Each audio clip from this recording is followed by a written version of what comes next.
আসসালামু আলাইকুম। আজকে আমি চাইনিজ সবজি কীভাবে রান্না করে তার রেসিপি আপনাদের দেখাবো। প্রথমে সবজিগুলো আমি কেটে নিই। এখানে গাজর, পেঁপে, বরবটি, ক্যাপসিকাম, ফুলকপি, লাল ক্যাপসিকাম সব কিছু আমি নিয়ে নিই। নিয়ে তারপর আমি চুলার মধ্যে একটা ফ্রাই প্যান বসিয়ে দিয়ে তারপর পানি দিয়ে দিই, কারণ চিকেনটা আগে সিদ্ধ করে নিতে হবে। তো সিদ্ধ করে নেব। আমি এখানে চিকেন 2 পিস নিয়ে নিই। তো এখানে আমি তেজপাতা আর এলাচ, দারচিনি, লং দুটো করে আমি দিয়ে নেব। দিয়ে আমি এই চিকেনটা সিদ্ধ করে নেব কিছুক্ষণের জন্য। তো দিয়ে দিচ্ছি।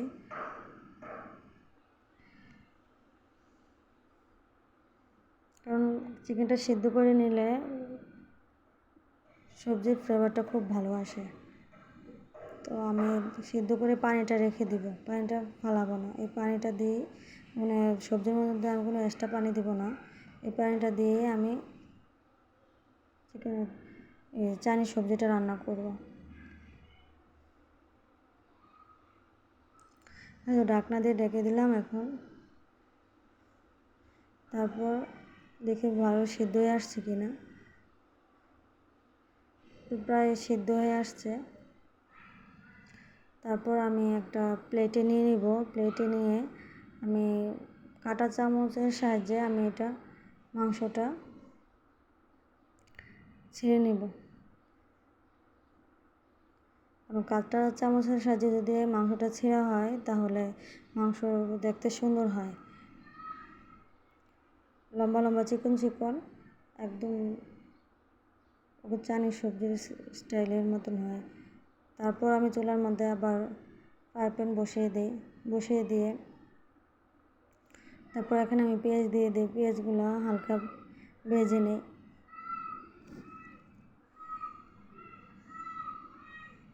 তারপর এখানে সামান্য পরিমাণ রসুন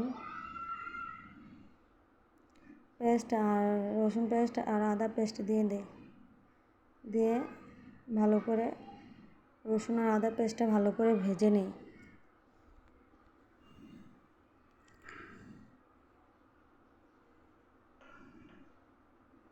তারপর এখানে আমি আবার এলাচ, দারচিনি আর দিয়ে দিলাম।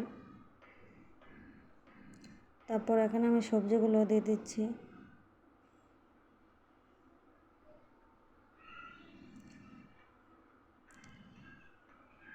তো এখানে যে সবজিগুলো দিয়ে দিলাম, দিয়ে ভালো করে পেস্টটার সাথে মিশিয়ে নিই। প্রথম যে পেস্টটা দিলাম,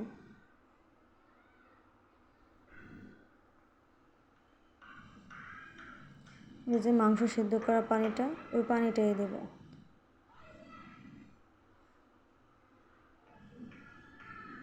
তারপর এখানে আমি চিকেনটাও দিয়ে দিচ্ছি।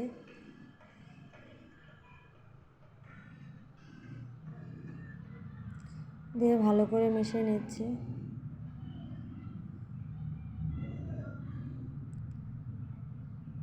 ওই কড়াইটার মধ্যে আমার নাড়তে সমস্যা হচ্ছে। তারপর ওই জন্য আমি বড় একটা ফ্রাই প্যানের মধ্যে বসিয়ে দিই।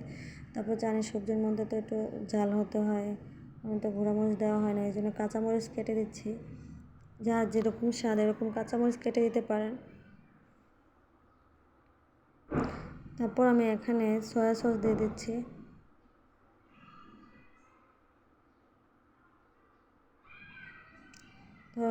তারপর টমেটো সসও দিয়ে দিলাম। দিয়ে ভালো করে মিশিয়ে নিচ্ছি। মিশিয়ে নিয়ে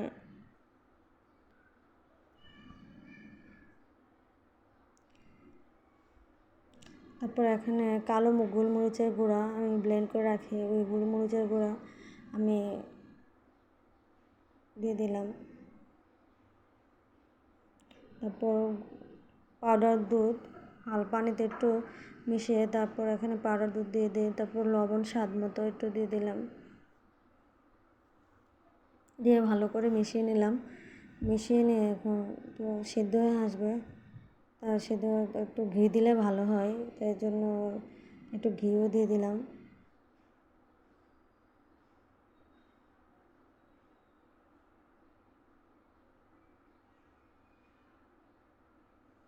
চাইনিজ সবজির মধ্যে পানি বেশি দেওয়া যায় না, অল্প পানি দিতে হয়।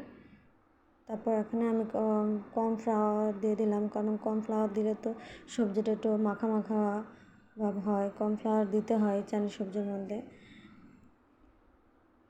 তো প্রায় সবজিটা সিদ্ধ হয়ে আসছে, সবজিটা যখন সিদ্ধ হয়ে আসবে তখন কর্নফ্লাওয়ারটা দেবেন, আগে দিলে কিন্তু সবজিটা লেগে যাবে। তো দেখলাম যে সব কিছু স্বাদ ঠিক আছে কি না, হ্যাঁ আলহামদুলিল্লাহ ঠিক আছে। তারপর আবার একটু ঘি দিয়ে দিলাম।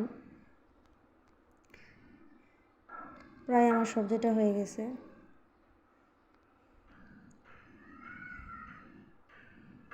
এই তো আলহামদুলিল্লাহ আমার সবজিটা হয়ে গেছে। চাইনিজ সবজিটা যদি ভালো লেগে থাকে তাহলে সবাই আমার ভিডিওটা দেখবেন, লাইক কমেন্ট করবেন। সবাইকে আসসালামু আলাইকুম।